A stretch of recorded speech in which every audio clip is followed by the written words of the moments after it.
$400 billion. That is the modern estimate of one man's personal fortune at the time of his death in 1337. More than Jeff Bezos, more than Elon Musk, more than the next 20 wealthiest people on Earth combined. Stacked in today's cash, you would not be looking at a man, you would be looking at a small country. But that number is not what makes him interesting. What makes him interesting is the question almost nobody asks. What kind of mind walks through Cairo in 1324, handing out solid gold to every stranger who looks him in the eye, for 3 months straight, accidentally crashes the entire economy of Egypt for over a decade, and is somehow remembered 700 years later as the most respected ruler in West African history? The answer is that Mansa Musa, ruler of the Mali Empire, had a kind of mind that the world produces maybe 4 or 5 times in 7,000 years. 6 specific psychological traits made him. The $400 billion was a side effect. The mind was the cause. We're going to walk through every one of them, and by the end of this video, you will know exactly what was happening inside the head of the wealthiest human being who has ever lived. The first trait is the one most modern people cannot fake. He had no scarcity instinct. Walk into work tomorrow and have your bank account topped up to $400 billion overnight. The first response is not joy. The first response is hoarding. How much do I need? How much should I save? What if it disappears? Even modern billionaires who already have hundreds of millions rarely give it away. They protect it. They grow it.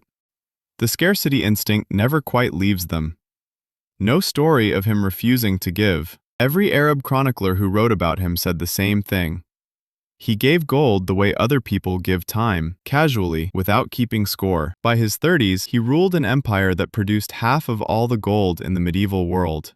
He had simply never lived in a world where wealth was finite, so his brain never learned to clutch it. The second trait is his timeline. When most powerful people make decisions, they think in months, quarters, election cycles. At the long end, their own lifetime. Mansa Musa thought in centuries. His decision to make the pilgrimage to Mecca in 1324 was not just a religious duty. It was a strategy with a 500-year payoff window. He understood that the kingdom of Mali, sitting deep in the West African interior, was effectively invisible to the rest of the medieval world. Europeans did not know it existed.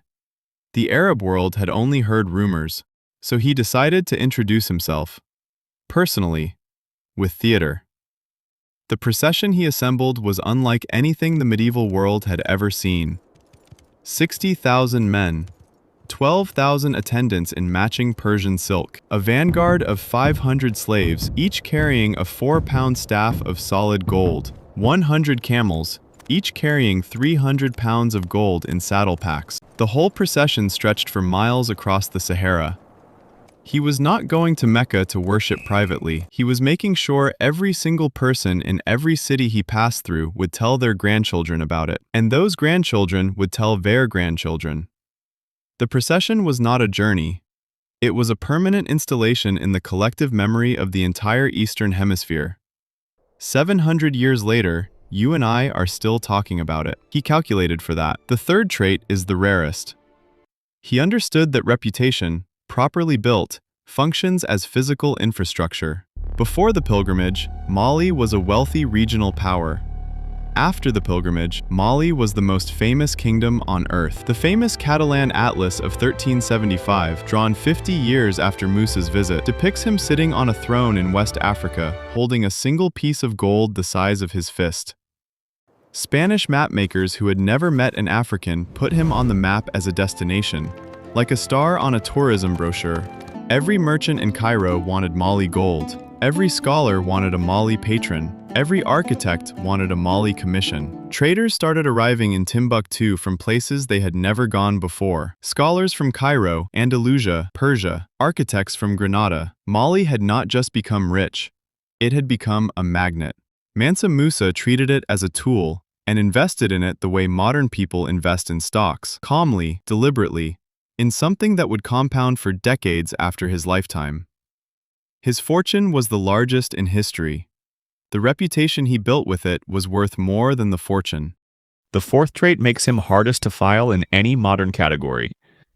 He was a sincerely devoted Muslim. The pilgrimage was not theater first, it was a religious duty. He prayed 5 times a day on the road. He gave alms constantly. He cried at the Kaaba in Mecca. The piety was real. And yet, woven into every act of that pilgrimage were strategic decisions of breathtaking precision. He chose to enter the holy cities with maximum visible humility, walking instead of riding for the last stretch, knowing the chroniclers would record it. He brought back scholars, not just souvenirs. He returned with the architect Es-Saheli, who would later design the famous mosques of Timbuktu and Djenné, structures so distinctive they are still standing 700 years later. Most leaders are either devotional or pragmatic. They pick a lane. Musa held both at the same time without contradiction. His God required generosity, so he gave gold. His empire required reputation, so he gave gold publicly. The act was simultaneously sincere and strategic, and he did not appear to feel the tension between those two things at all. Most human minds collapse when sincerity and strategy point in the same direction. They call it manipulation. Musa just called it living correctly.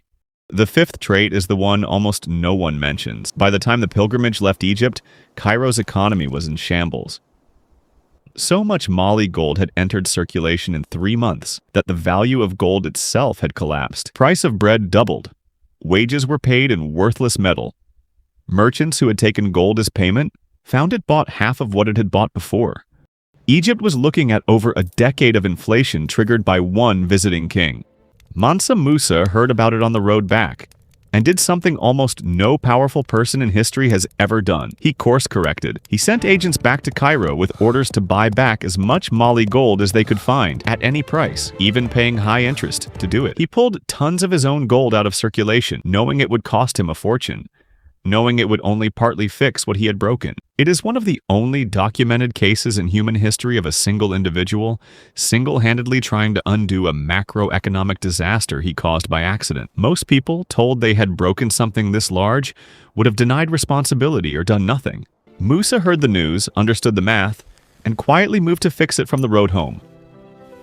Modern billionaires lose 10% of their net worth and panic. Musa lost more than that voluntarily to repair damage that was barely his fault and never seemed to notice the cost. The 6th trait is the one that made Mali immortal. When most conquerors and emperors finished a great pilgrimage or military campaign, they brought home gold, slaves, luxuries, treasures, things to be stored, displayed, sold. Mansa Musa brought home people, architects, scholars, theologians, calligraphers, mathematicians, poets. He recruited them from every city he passed through and offered them positions in Mali on terms most of them could not refuse. He brought back the architect Es-Saheli from Andalusia. He brought back manuscripts from Egypt's libraries. He brought back teachers, surveyors, jurists, and then he built them a university.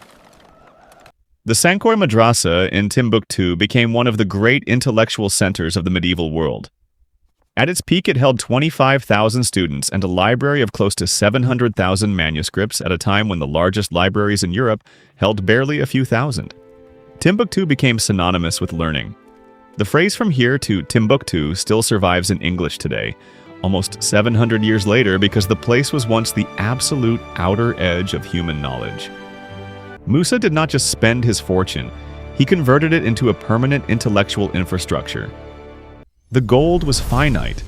The knowledge it bought outlived him by centuries. Most wealthy people accumulate. The very wealthy spend.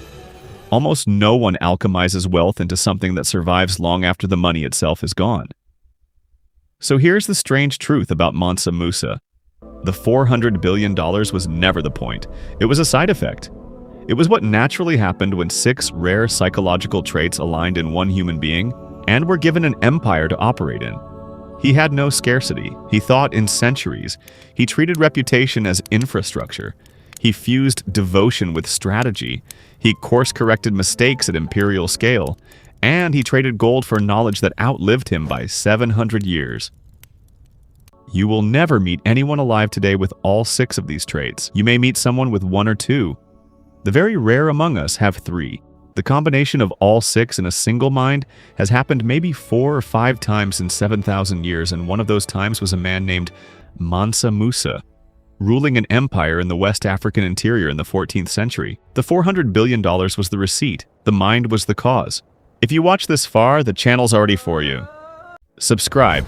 I publish 3 of these every week, and that's the historic telling.